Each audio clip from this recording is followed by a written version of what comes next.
Então, boa noite.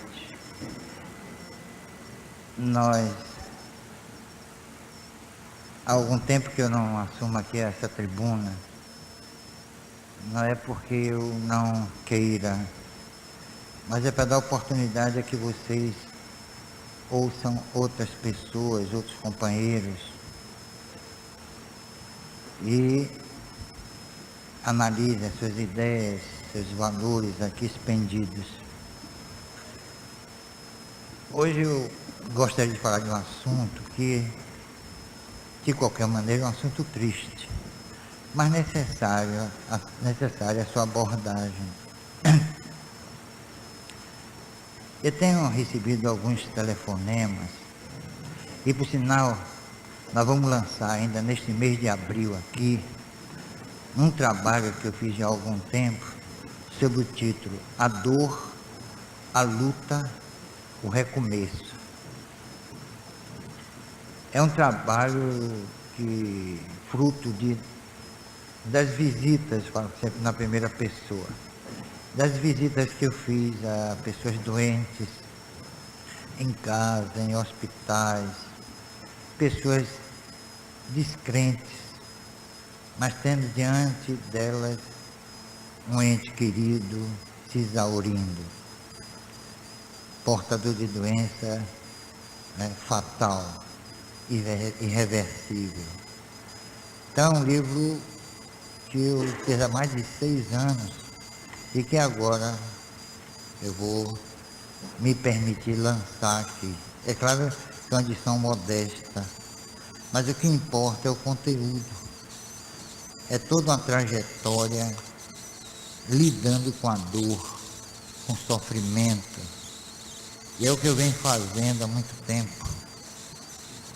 Os espíritos disseram-me uma vez que minha estrada é a estrada das dores alheias. E isso eu assumi com muita tranquilidade, fazendo o possível. Às vezes a gente se sente impotente diante de determinados quadros dolorosos, mas é esse o recurso da oração, que é sempre benéfica em qualquer momento de nossas vidas. Então tem me telefonado pessoas que eu tenho até visitado com crianças, filhos, parentes, filhos de amigos, doentes. Crianças, por exemplo, de 4 anos, telefonaram essa semana, que está desencarnando no hospital, num dos hospitais de Salvador, com câncer, 4 aninhos. E ela é inconformada, desesperada, aflita, buscando uma explicação. Não é uma explicação lógica. E não, Deus quis. Isso não é explicação. Isso é até um absurdo. Deus quis.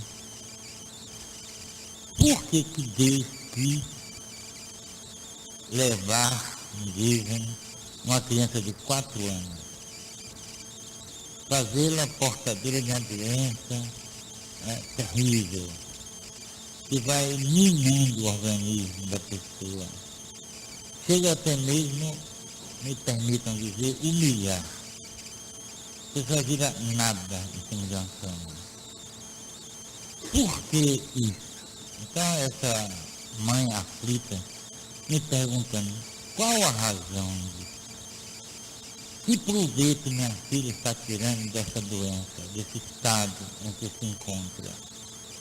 Ela apenas 4 anos, ela não teve nem tempo de errar. Será que é verdade isso? Será que uma pessoa pode desencarnar de forma tão dolorosa, em tenra idade?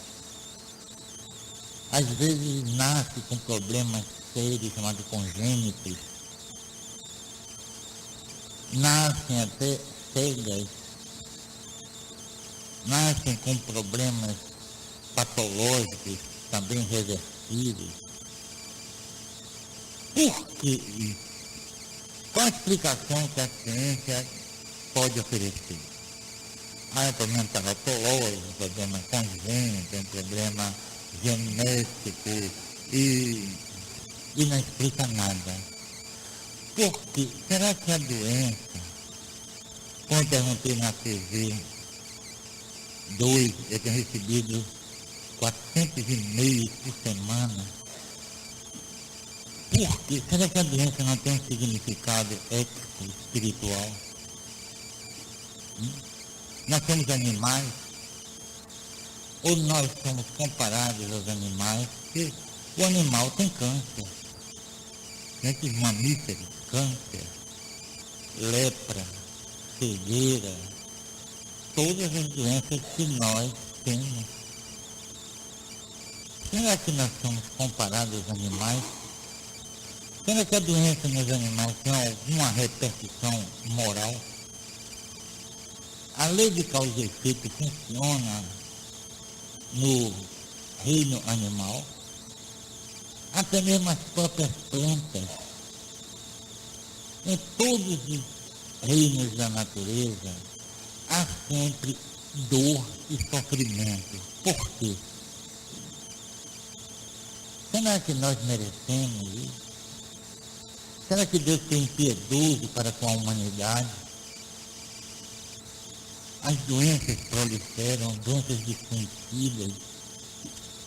O câncer está em espécie de epidemia. Está se alastrando aí de uma forma dolorosa, terrível. E tantas outras doenças, com diagnósticos até duvidosos, sem etiologia específica. Será que tudo isso faz parte realmente de nossas vidas e que nós merecemos sofrer? Não há aquela sentença crística que diz a cada um segundo as suas obras? Por que, me perguntaram, por que a rainha da Inglaterra, a rainha mãe, viveu 101 anos e ainda desencarnou dormindo, nasceu em berço de ouro e teve uma vida tranquila, pelo menos aparentemente? Eu digo, mas ninguém sabe o que ia no fundo da alma dessa mulher. Será que ela realmente tranquila? Será que ela realmente era uma pessoa pacífica? Será que ela era feliz?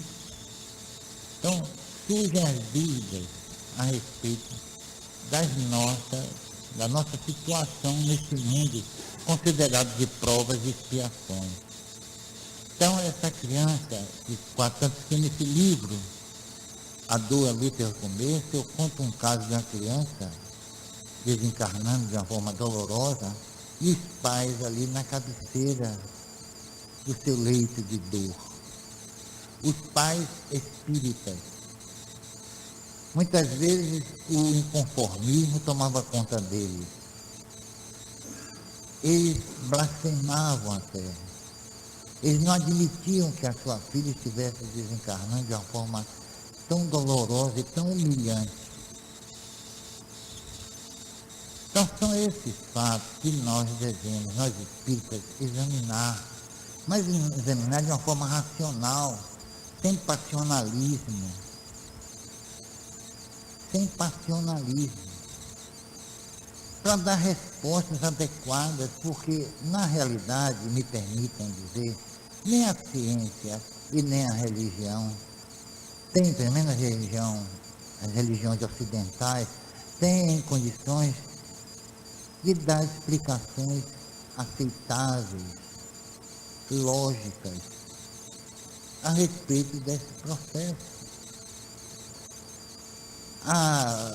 Às vezes, eu já fui em vários hospitais aqui, e aí diziam, Bernardo, será que diante de um quadro doloroso, uma doença, né, assim, terrível, mas será, Bernardo, que Deus quis isso? Será que Deus está querendo que ela ou ele sofra dessa forma? Será que Deus realmente quer isso? Olha, são perguntas cruciais. Às vezes pessoas que não professam religião nenhuma se sentem também estupefatas diante de quadros dolorosos, de que são acometidos seus entes queridos, amigos. Onde vamos encontrar respostas? Nos livros espíritas. Claro, nos livros espíritas há respostas fantásticas, respostas boas, bem fundamentadas. Mas nós queremos saber muito mais a respeito disso.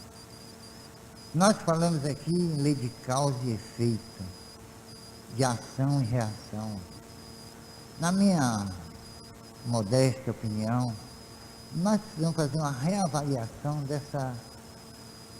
dos preceitos, dos conceitos ligados a essa lei de causa e efeito, dos seus resultados, dos seus principalmente objetivos. Será que é com a dor que nós vamos nos redimir? Será que a lei de Deus pode armar a mão de alguém e esse alguém cometer um assassinato e o assassinato ter a seguinte explicação: olha, ele teria que morrer assassinado? Será que a lei de Deus usa um ato criminoso para fazer valer a sua lei? Será que esse é o Deus amor? É o Deus compreensão? É o Deus entendimento? Então, há necessidade de se reavaliar isso. Mas há muitas dificuldades, nós temos que admitir. Quanto, primeiro, o porquê da vida, que ainda é uma questão não meramente filosófica, ética, mas sobretudo espiritual. Por que nós vivemos? Qual a finalidade da vida? Existe o que se chama de teleologismo existencial. Teleologismo existencial é a causa da existência, o porquê nós existimos. Existe uma finalidade, nós não sabemos. É claro que há especulações dos filósofos da era clássica, como Platão, Aristóteles, Anaximandro, Tales de Mileto, e aí por diante. Eles tiveram as suas postulações e deixaram essas postulações bem vivas, e tão vivas que até hoje prevalecem. Deixaram essas postulações contendo os seus pensamentos, as suas ideias, a visão que eles tinham de vida, a visão que tinham de mundo, a visão que tinham de Deus ou da divindade. Que esses pensadores não eram politeístas, eles não criam, na verdade, no Olimpo, eles acreditavam em Deus, eles eram monoteístas. Será que, perguntavam eles, que a vida se resume nesse lapso de tempo que vai do berço ao túmulo? Nós nascemos para a morte, que todos nós que nascemos para a morte. Será que isso é verdade? É aí, é nesse particular, que entra a mão de Deus. Será que isso é destino também? Será que nós não tivemos uma vida pregressa, uma vida anterior? Será que nós não vamos ultrapassar os limites do túmulo? Será que a vida é tão restrita assim? O nascimento e a morte. Morreu, acabou. Eu assisti mesmo na televisão, um sábado, foi retrasado, né, assim que diz, uma menina que é evangelizadora, né, pregadora, e uma menina entusiasmada, falando pelos cotovelos, e aquela coisa e tal, e atropelando tudo, mas todo mundo achando uma maravilha. Aí alguém perguntou, do júri, perguntou sobre a questão da morte. Se ela acreditava numa vida após a morte. Aí ela disse, não, tudo se acaba com a morte. Vai ser uma professorinha, né? A dona da verdade. E botou o dedo assim, tudo se acaba com a morte. Agora, nós evangélicos vamos para o paraíso. Ora, se tudo acaba com a morte, quem vai para o paraíso? Os evangélicos. Então, só a imortalidade para eles. E a gente que se dane. São essas, me permito dizer, bobagens, que são ditas como verdades na televisão. Mas está havendo, e eu tenho notado, um inconformismo muito grande entre as pessoas. Elas não estão mais aceitando essa questão de paraíso, de céu, de inferno, de serem julgadas após a morte. Vocês acreditam que Deus vai julgar as pessoas após a morte? Se Ele vai julgar é porque a gente vai sobreviver, não é? Então, olha a imortalidade aí. Ora, por que Deus vai nos julgar? Porque nós erramos? E quem nos criou errados? Foi Deus? E como Ele vai julgar? Não está meio esquisito isso? Não é meio... Não atrapalha um pouquinho a gente? Olha, Ele me criou. Eu erro. Ele me criou errado. E aí, de quem é a culpa? É minha? Então são essas questões, que parecem aparentemente prosaicas, que nós devemos examinar. Porque senão nós estamos criando um Deus injusto, um Deus inconsequente.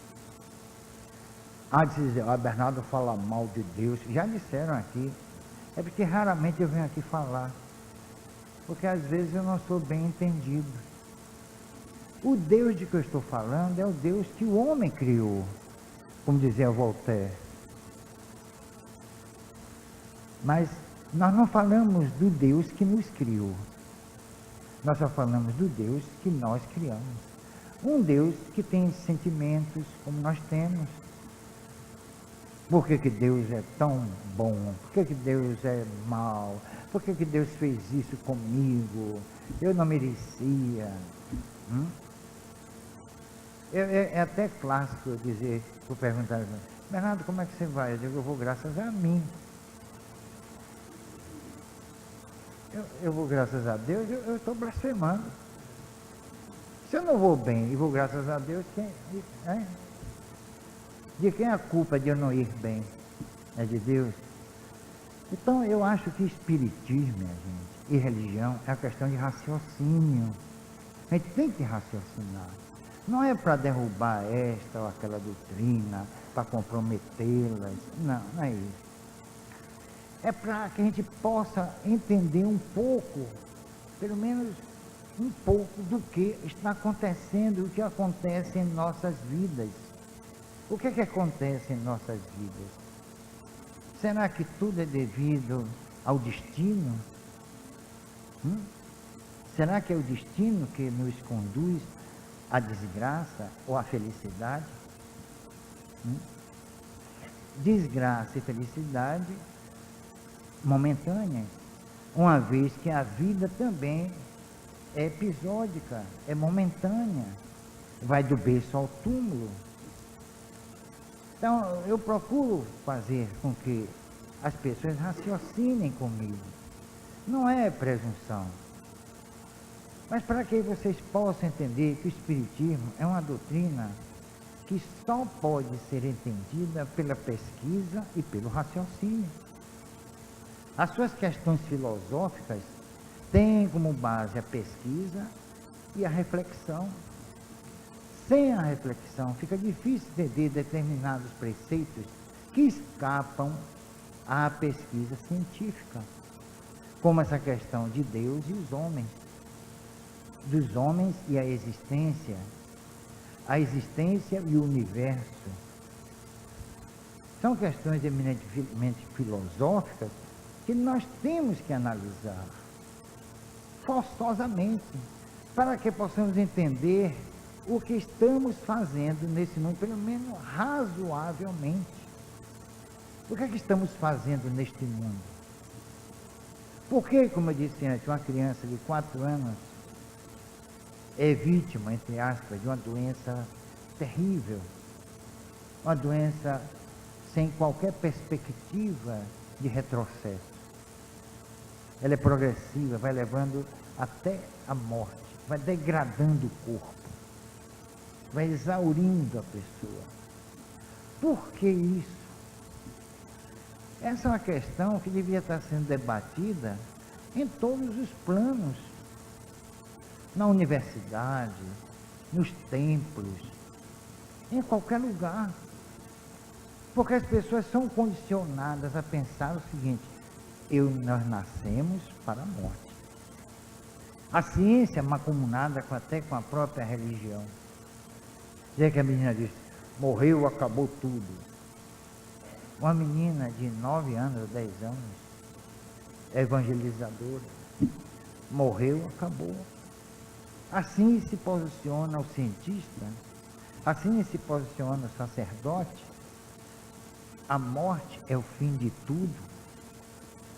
Será que isso é verdade? Agora mesmo no programa fantástico, né? O enjoo da vida.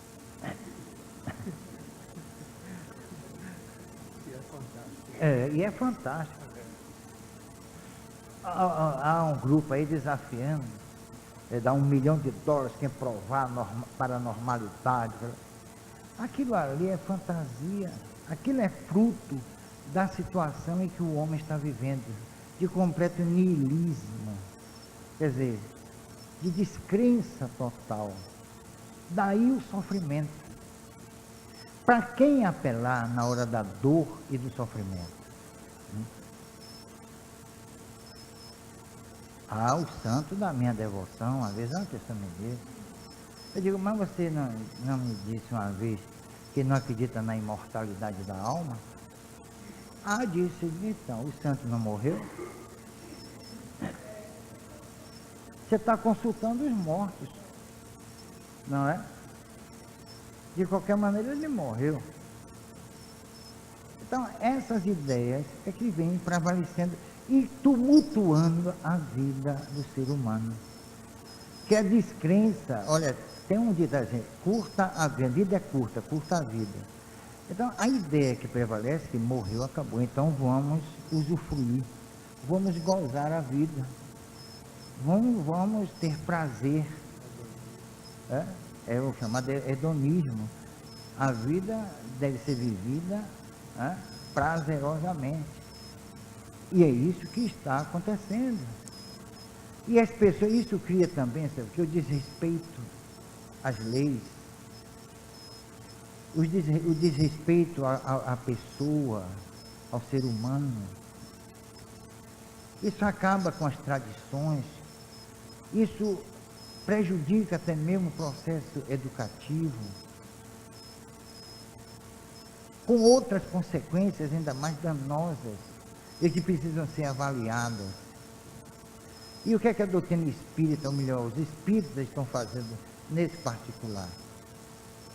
Infelizmente, eu tenho que confessar, pouca coisa. Não há nenhuma investida espírita na sociedade. Infelizmente, os espíritas se trancam em seus centros, ficam ali, espécie de suceranias, encastelados, e não Não é um processo político aí? A lei de igualdade, por exemplo, igualdade em nível social, igualdade em nível espiritual e político. A lei de sociedade, não a lei política, foi lá, está no livro dos Espíritos. O próprio Jesus, quando ele não se omisia em templo nenhum, ele só ia ao templo para chamar a atenção dos sacerdotes, chamando-os de raça de víboras hipócritas. Eles realmente eram hipócritas e raça de víboras. Ele não se fechou em templo nenhum. Ele foi para o quê? Para a sociedade. E era uma sociedade dividida em castas. Não é uma sociedade com a mobilidade, que nós verificamos naquilo que nós chamamos de democracia. Era uma sociedade dividida em castas, era rígida essa sociedade. Ele foi para o meio do povo, entre pobres e ricos. Não é para pregar uma doutrina, é para analisar o homem no seu modus vivendi e no seu modus operandi, dentro dessa sociedade. As suas parábolas são uma análise fantástica da natureza humana. Ele foi o psicólogo nato. Ele analisa o homem e a sua natureza. E oferece o que? O antídoto, o remédio. Então ele não se fechou num tempo e prega a imortalidade da alma. Materializa dos espíritos no Monte Tabor. Ele dá o exemplo vivo da sua palavra, através da materialização desses dois espíritos. Então ele não se fechou num templo, como nós estamos fechados. Humberto Mariotti, um grande pensador argentino, autor de um livro Parapsicologia e Materialismo Histórico, um livro fantástico, ele também fala de que os espíritas devem realmente investir na sociedade, oferecer seus subsídios sobre o porquê da vida, como dizia Leon Denis, sobre o problema do ser, do destino e da dor, como também dizia Leon Denis, sobre o relacionamento social, os relacionamentos sociais, o porquê desses conflitos tremendos entre os homens, que ainda não encontraram o caminho da verdade, o caminho da justiça e, sobretudo, o caminho do amor. Não esse amor que nós, camuniano, amor que arde sem se ver, mas aquele amor que seria o amálgama de todo o relacionamento pacífico das sociedades. Nós ainda não encontramos isso. E por quê? Porque nós vivemos tanto em conflito. Nós falamos aqui, os brasileiros são aficionados da Bíblia, tudo bem. Mas qual o povo eleito de Deus? É o brasileiro? É o judeu, não é? Ou não é mais? Ou perderam as eleições os judeus? E por que sofrem tanto? Não é uma boa pergunta? Por que não tem paz? Desde quando saíram do Egito, até hoje sofrem. Desde que saíram do Egito, nunca mais tiveram sossego. Vocês já leram o Velho Testamento? Já leram? Do princípio ao fim é guerra, é confusão, é um negócio sério. E até hoje não tem sossego. No entanto, os judeus, é o povo eleito de Deus. Será que é mesmo? E que Deus é esse? Esses questionamentos são necessários. Então nós deveríamos estar aí fora, nós espíritas, pregando isso. Quando eu vou à televisão, eu procuro fazer isso. Eu não vou falar lá, meus irmãos, porque a dor é necessária, porque o amor cobre a multidão dos pecados. Eu não vou para lá falar isso. Isso já foi falado e refalado e não deu certo. E não vai dar certo, porque o problema do homem é moral. É aí. E tem uma coisa, ele pelo menos, se ele não conhece, ele não sabe o que é vida, o que é existência, pelo menos ele deveria saber que vai sobreviver à morte.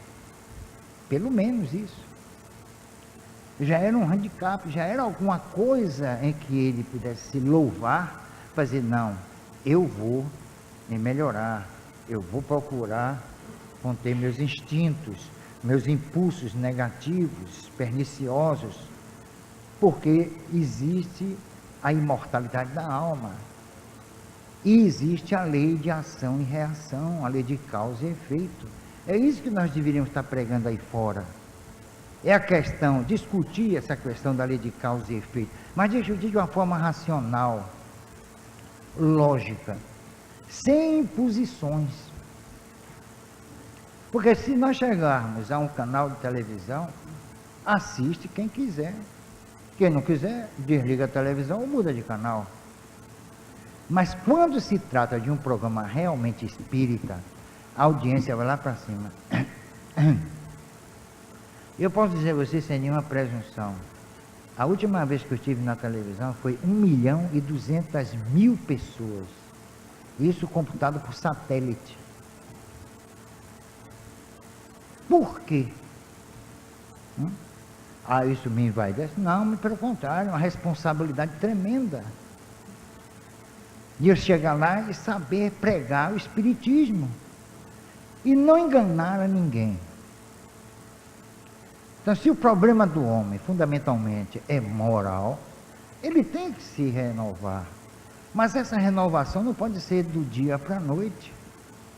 Não pode ser através de posturas místicas, de reflexões, de exercícios, de mantras. Não é assim, não? Ou então posturas, né, yogis. Isso não resolve nada. O que resolve é o seguinte: conter um pouco a língua, que é a expressão objetiva do pensamento. Não é difícil, não? Hein? Dá aquela coceirazinha para contar. Hein? Aquela história assim, olha, eu vou contar porque eu sou seu amigo, viu? Senão eu não contava. Mas não, olha, fica aqui para nós. Foi o que Jesus fez. Repare, Jesus foi inteligente.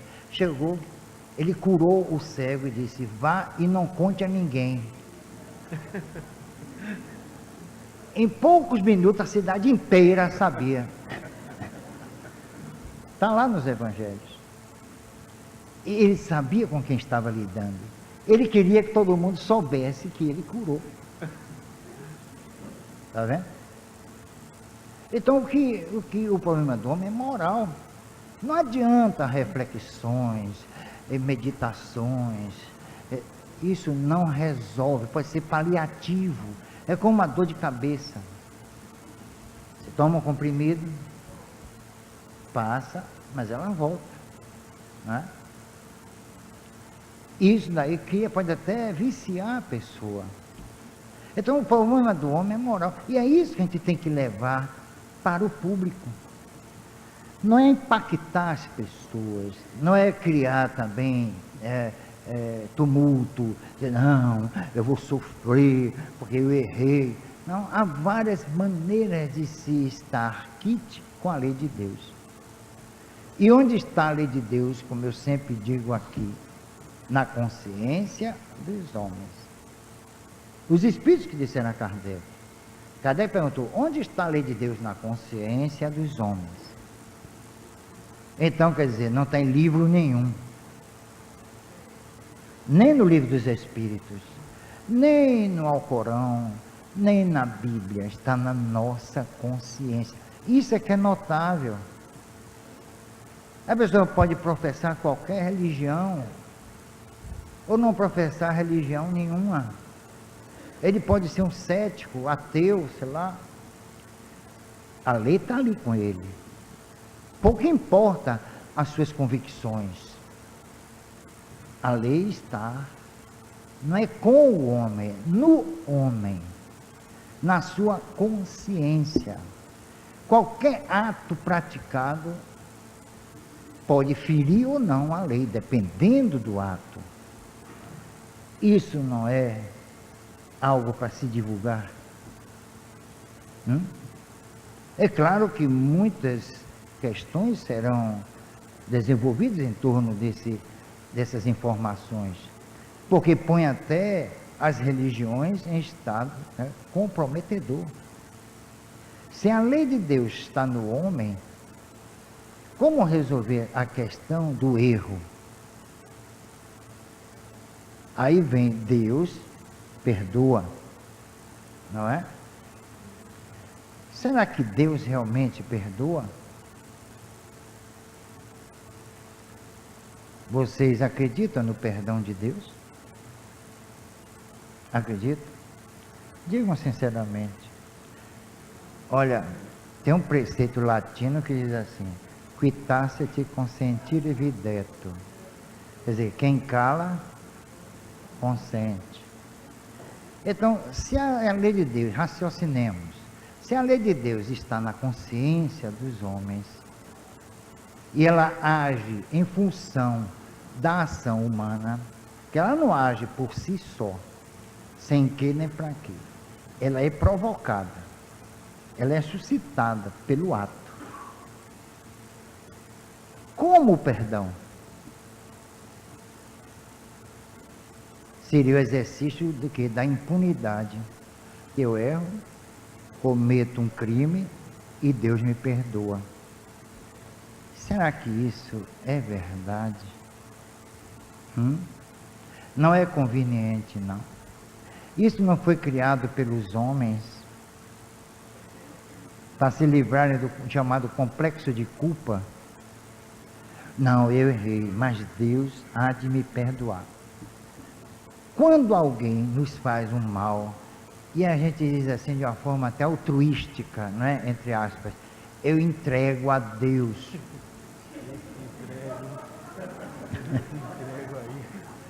Não é? É duro? Eu entrego a Deus. Quer dizer, Deus vai fazer justiça. Quer dizer, Deus vai penalizar a pessoa. A pessoa que nos causou qualquer constrangimento, ou qualquer mal. Será que Deus realmente vai fazer isso?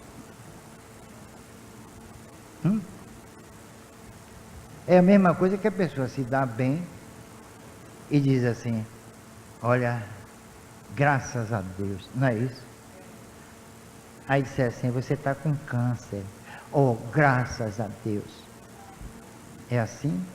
Ou a pessoa entra em pânico, ou até blasfema. Mas por que Deus, uma vez você, por que Deus fez isso comigo? Será que é Deus realmente que faz? E quando eu disse que a lei dele está na nossa consciência, qualquer ato que pratiquemos gera uma repercussão. E aí é que está a lei. A lei se movimenta entre a ação e a reação, entre o ato e a consequência. Isso é que é espiritismo, pelo menos para mim. É por isso que eu nunca blasfemo, eu nunca digo que Deus está me penalizando.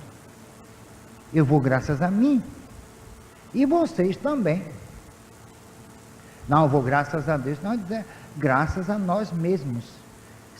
Quanto mais nós erramos, mais sofremos. É a consequência natural. É o freio.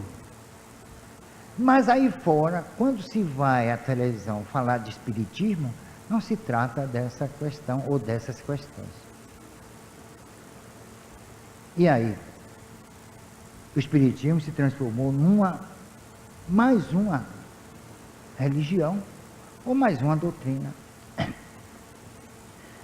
Que todos querem sair daqui anjos. A única coisa que faz a pessoa ter asas é, pelo menos o que diz na televisão, um Red Bull. Só cria asas, né? Sai voando, né? É isso? É essa questão, eu sei que é difícil a gente admitir certas coisas. Somente aqueles que vêm aqui pela primeira vez. Porque eu não estou aqui, e digo com toda sinceridade, para dizer, não, meus irmãos, vocês estão sofrendo, vocês têm que agradecer a Deus, porque o sofrimento redime. Não, o sofrimento revolta. Raramente eu só encontrei uma pessoa na minha vida, e é sincera. Eu fui dar uma senhora que estava desencarnando com uma doença terrível, pertinaz, e mandou que a filha me chamasse. A filha não acreditava e nem acredita em nada. É uma posição dela. Eu nunca convenci ninguém, coisa nenhuma. Mas fui lá porque eu gostava muito dessa senhora. E aí eu comecei a dar um passezinho e tal. E ela dizendo, bendita dor, bendito sofrimento, com os olhos fechados. A filha que estava assim atrás da cama fazia assim, ó.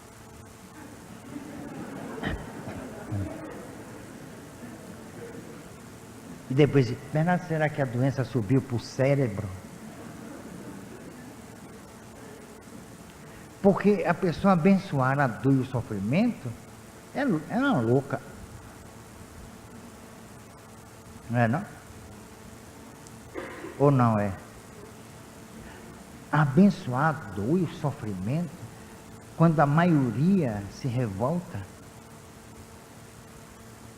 é uma verdade. Foi a única que eu encontrei na minha vida, e com sinceridade, eu senti que ela estava sendo sincera.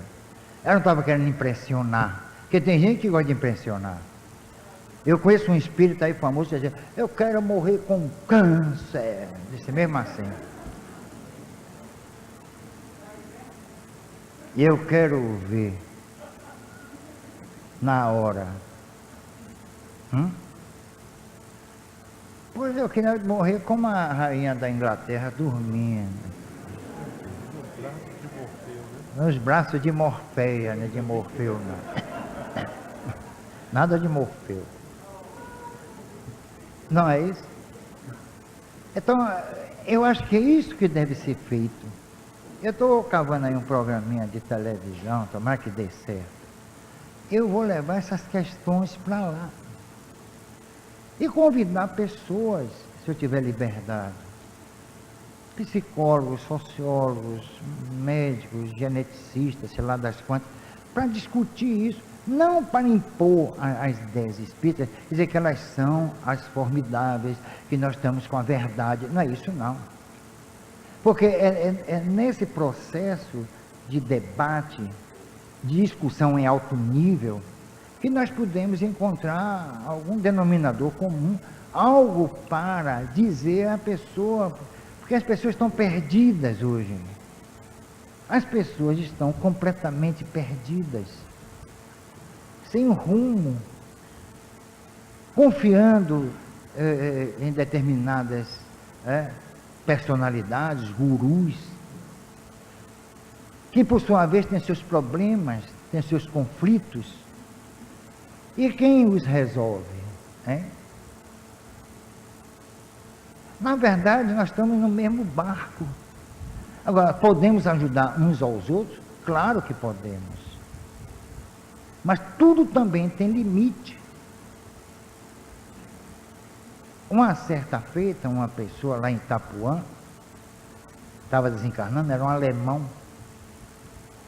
E a esposa pediu para a gente ir lá dar paz. E aí fui com um grupo, fui a primeira, a segunda, na terceira, os espíritos disseram, pare. Eu aí procurei saber por quê. Porque não é porque o espírito disse, pare, que eu vou parar. Ah, não. O espírito também tem, Kardec disse, né, que nós deveríamos examinar todos os ditados, recomendações dos espíritos. E eu faço isso. Ah, porque o mentor, eu não sigo cegamente ninguém, a ninguém. Por quê? Então eles explicaram. Vocês estão prolongando a vida dessa criatura. Parem. Nós paramos. 2 dias depois ela desencarnou. Está vendo aí? Um ato aparentemente de caridade estava se tornando um ato pernicioso. Vê aí as aparências. A gente não enxerga além das aparências. E as nossas ideias, valores, conceitos também ultrapassam as aparências. É ou não é verdade? Porque por detrás daquele trabalho de amor, nós estávamos prejudicando. Então tudo nós devemos analisar, é isso que Kardec sempre recomendou, que analisemos tudo, submetamos ao crivo da razão, da lógica, do bom senso. É isso que nós deveríamos estar fazendo, e é isso que nós deveríamos estar divulgando. Quanto consolo poderíamos dispensar a tantas criaturas que sofrem sem saber por que estão sofrendo, nem para que estão sofrendo, é o principal, por que e para quê. Sofre a vida inteira e desencarna. Aquela vida foi inútil, não serviu para nada. Ela nasceu e morreu sem nenhum proveito. Então são essas questões que devemos levantar. Não é fácil, porque a pressão é muito grande, somente das religiões, que querem escravizar as pessoas a um Deus justo quando se paga o dízimo, a um Deus injusto quando se deve o dízimo. É isso que está acontecendo hoje em dia. Eu sinto muito, não estou aqui falando contra a religião nenhuma, eu estou falando da estultícia, da loucura dos homens. E vocês veem todo o globo terrestre em conflito. Falam em Israel, atentados, mortes. Foi bem, só na cidade de São Paulo morre mais gente assassinada do que o ano inteiro em Israel ou na Palestina. Aqui no Brasil. Então nós estamos vivendo uma época de dor, de sofrimento, de desespero. As pessoas saem de casa e não sabem se vão voltar. Se vocês caírem na asneira de perder uma carteira de identidade, não percam não. Veja, várias pessoas em mãos de estelionatários. Ele tinha luz, tinha sabedoria universal, era um espírito de... no entanto, sofreu horrores nas garras aduncas dos homens maus, não foi? Agora, veja só a diferença entre mim e o mestre. Nem tentem fazer, porque não existe. Me auto-ilumino, me torno uma pessoa maravilhosa. Eu estou perdido no espaço.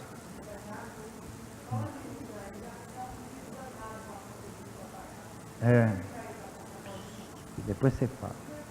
Aí, resultado, eu vou ou não vou sofrer? O que foi que nosso mestre disse? Sejam mansos como a pomba e prudente como as serpentes. Vocês sabem como é que as serpentes agem? Foi Jesus que disse, não sou eu que estou dizendo não, imagina. Então a gente tem que ser manso como as pombas e prudente. Sabe o que é isso? Astuciosos. Nós temos que ser sabidos, porque senão, nos esmagam. Infelizmente, minha gente, é assim. Seria maravilhoso aí, meus irmãos, vamos nos auto-iluminar, saímos daqui todos como anjos, nós somos maravilhosos. Seria um absurdo. Pregar isso é um absurdo. Porque nós temos que enfrentar um mundo cruel.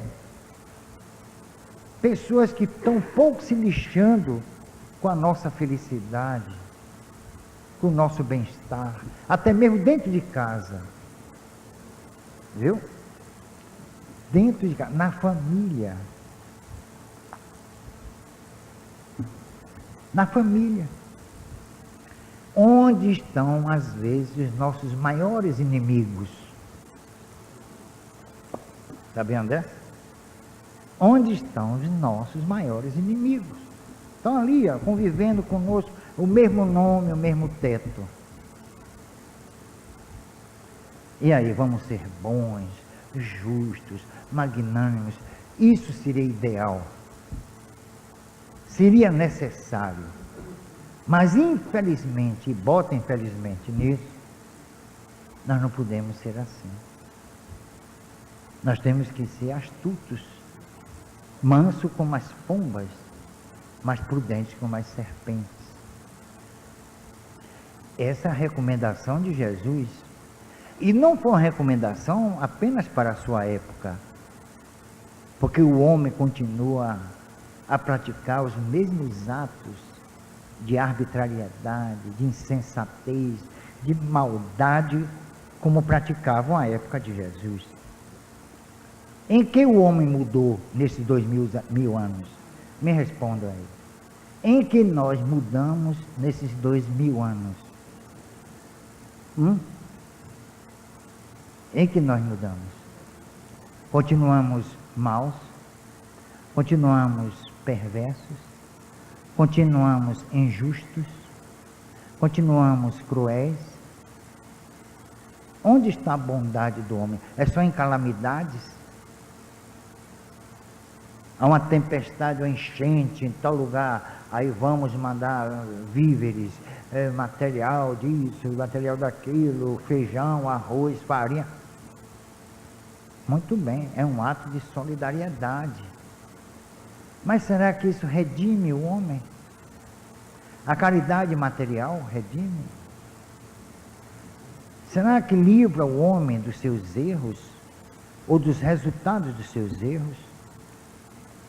Isso tudo é a propósito dessa menina de 4 anos que está morrendo de câncer. E foi mais ou menos isso que eu estou dizendo aqui a vocês, que eu disse à família. Tudo tem uma razão de ser.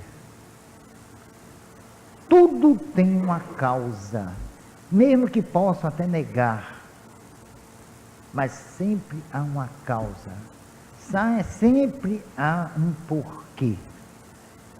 Porque senão seria injusto, seria uma estupidez. Como a mãe me disse, o que era que ela fez? Ela não teve tempo de errar nesta vida. Porque existe uma coisa chamada contínua existencial.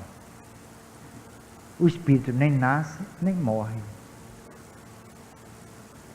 O corpo nasce com o espírito, mas o espírito não morre com o corpo.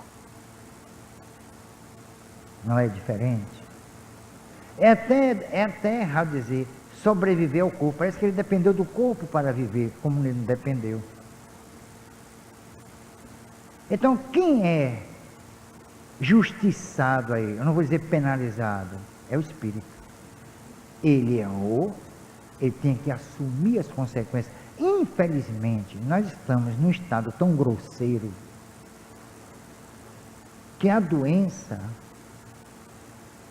infelizmente, é necessária. É um chamamento. E será que nós vamos ficar ainda por muito tempo sofrendo? Será que a dor e o sofrimento serão sempre os acicates, as esporas, para que o espírito acorde na sua própria realidade ontológica, espiritual, ética? Será que Ainda vai levar muito tempo a gente sofrendo como nós estamos sofrendo, para compreender que devemos agir conforme a lei de Deus, ou pelo menos tentar seguir aqueles preceitos do Cristo. Orai pelos que vos perseguem, pelos que vos caluniam, pelos que vos odeiam.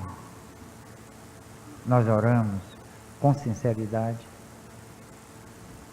Ama o próximo como a ti mesmo. É difícil, né? É difícil.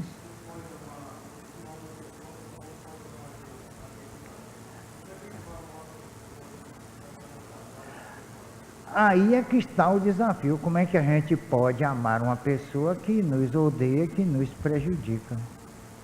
O desafio está justamente aí. Por quê? É uma técnica. Isso que Jesus falou, esse perdão, é uma técnica. Sabe por quê? No momento em que eu vibro com ódio para quem me odeia, eu legitimo o ódio. Eu crio uma receptividade. Eu crio uma aceitação ao ódio que está vindo de lá para cá. Mas no momento em que eu oro, eu crio o quê? Um campo de força, uma defesa. É uma técnica mesmo, não tem nada de sentimentalismo aí não. Na hora que eu estou orando com sinceridade, eu crio uma barreira. Na hora que eu estou odiando, eu entro em sintonia. Entenderam aí qual é o problema? Ó, a gente tem que entender Jesus é pelo raciocínio. É isso que ele quis dizer. E disse muito bem, mas muita gente não entendeu. Eu perdoar quem me persegue? Não, nada disso.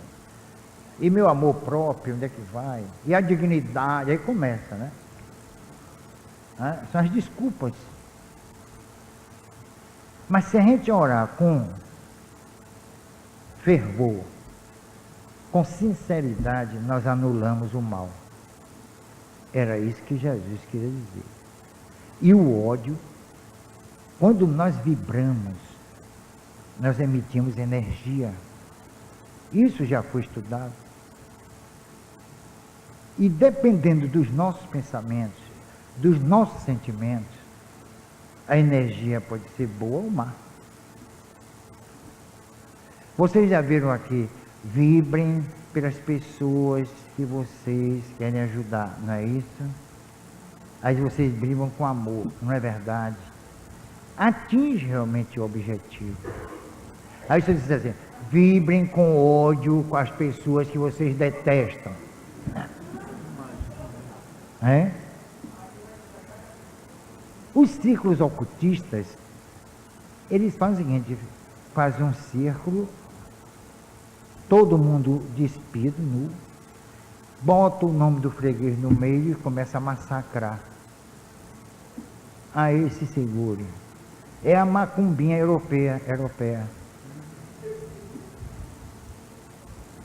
Então, Jesus foi muito feliz nisso. Quando ele disse, perdoai não 7, mas 70 vezes 7, ele fala que na continuidade do perdão, mas não no perdão inconsequente, não é aquele perdão da boca para fora. E uma certa feita, eu tinha uma vizinha, e ela de vez em quando conversava comigo e tal, mas parava assim para conversar não. Aí um dia, você se lembra de fulana que eu disse que me fez muito mal? Fez intriga com o meu nome? Eu digo, eu me lembro. Mesmo que eu não lembrasse, eu dizia, né, para poder me ver livre. Para me ver livre, eu digo. Aí ele morreu. É. Ele morreu de panela. O carro veio panela. Não, morreu foi de desastre. Está vendo como Deus é justo? Viu aí como Deus? Porque eu entreguei a Deus. Aí Deus fez justiça porque eu estava alegre com Deus. Porque Deus cometeu um crime. essa ideia que prevalece. A gente faz de Deus o que bem entende. É ou não é? O que bem entendamos. É verdade ou não é? Então Deus está em nossas mãos. Nós é que manipulamos Ele. Ele é bom, Ele é justo, Ele é ruim, Ele é maravilhoso.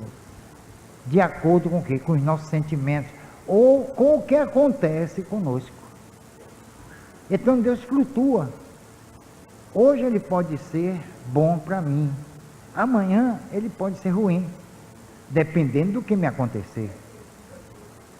Então Deus está distrito, está escravizado aos meus sentimentos, ou o que acontece comigo. Isso quer dizer que nós não sabemos quem é Deus. E se queremos saber, examinemos os ditames da sua lei que está em nossa consciência. Nós vamos conhecer Deus assim. Que eu não posso dizer Deus é parecido com um velho com cajado na mão. Ou então dizer que Jesus é Deus. Não tem assim, o Deus menino. Quer dizer, Deus se transformou em menino. Não é? Não diz isso? Não acham que Jesus é Deus? Então, quer dizer, é uma confusão tremenda. Outro dia eu vi no Natal um sacerdote dizer, em março, no dia de São José, o sacerdote diz, hoje é o dia do padrasto de Jesus. Pode uma coisa dessa? Padrasto. Quer dizer, ele nem é pai de Jesus, não teve nem... é padrasto.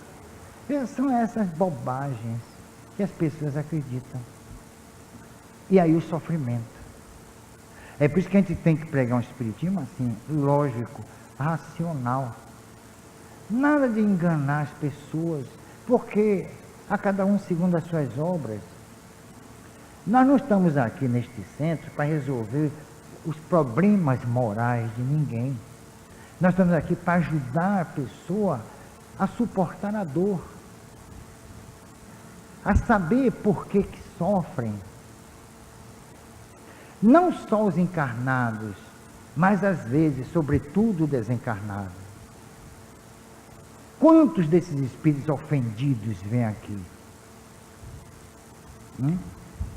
Magoados, traídos. E aí tentam a vingança. Ele é o algoz. O encarnado é a vítima. Não é assim, não. Ali a gente não considera nem vítima nem algoz. São duas criaturas sofrendo. E ambas merecem atendimento. Não é pegar o espírito obsessor e jogar na maré. Espírito é gente. Tem sentimentos, tem mágoas, traumas, como todos nós temos. Pisa em nossos calos. Contrarie nossas vontades. Então, os espíritos, como disseram a Kardec, nós somos os homens que viveram aí, neste mundo. Eles vão para lá com todos os sentimentos, com suas dores, com seus sofrimentos, suas alegrias, tudo, suas mágoas, tudo isso. E eles retornam e devem ser tratados o quê? Como se fosse algo inútil. Não, meu irmão, não faça isso, porque Deus dá... Nada disso. Eu admito o espírito assim, como um ser que está precisando de esclarecimento. Às vezes nem de ajuda, mas de esclarecimento. É assim que eu vejo. Eu, quando olho assim para um obsessor, que eu vejo aí dentro, e se alguns médiuns vissem, saíam correndo, eu olho assim e vejo o ódio destilando mesmo pelos olhos. O corpo todo perispiritual deformado pelo ódio, pela raiva. Mas eu procuro olhar ainda mais fundo E sabe o que eu vejo? Uma alma sofrida, desesperada, carente, precisando ser amada e compreendida, que muitas vezes, por aparências amorosas, a víbora, outras vezes com aparência odiosa, a um ser carente, precisando de ajuda, de solidariedade, de amor, de compreensão. Ele olhar para mim e dizer assim: você sabe por que eu estou fazendo isso? Você conhece a minha história? Se fosse com você, como reagiria? Aí, às vezes, numa visão panorâmica, surgem alguns fatos da vida daquele espírito. Aí eu entendo porque ele odeia. Eu entendo porque ele está se vingando. E muitos de nós poderíamos fazer a mesma coisa. Então, não ser especial o obsessor, ele não é diferente da gente, ele é um de nós. E quanto nós precisamos de ajuda, sempre. Então eu vejo um obsessor sob esse prisma. Eu não me dirijo a ele para acabar com ele, não mostrar ter força, nada disso. A gente tem que entender que poderíamos estar no lugar dele. É isso. Que a gente julga parecendo que, se acontecesse o que aconteceu com ele, nós tiraríamos de letra. Não, eu tenho que ter compreensão. Não, nada disso. Não é assim, não. Então, obsessor e obsidiado devem ser tratados com amor, com carinho, com compreensão. Principalmente o obsessor. Ele que foi vítima e se transformou em algoz, porque o destino da vítima é se transformar em algoz, e o destino do algoz pode se transformar em vítima. Infelizmente, a recíproca é praticamente verdadeira. Então, quando as pessoas sofrem por uma doença terrível, ou sofrem por um processo obsessivo, ali tem uma história para ser contada. Cada um aí de vocês, eu, todos nós, temos a nossa saga, temos a nossa história. Uma história que ninguém vai ter acesso. É uma coisa muito íntima, muito particular. A história do espírito. Essa história ninguém vai contar. Jamais alguém há de contar a minha história, a história de vocês. É uma coisa nossa, pertence a nós mesmos, é o nosso patrimônio, e dela deveremos extrair lições que nos sirvam para elaborar novas páginas históricas de amor, de compreensão, de entendimento e de iluminação. E muita paz.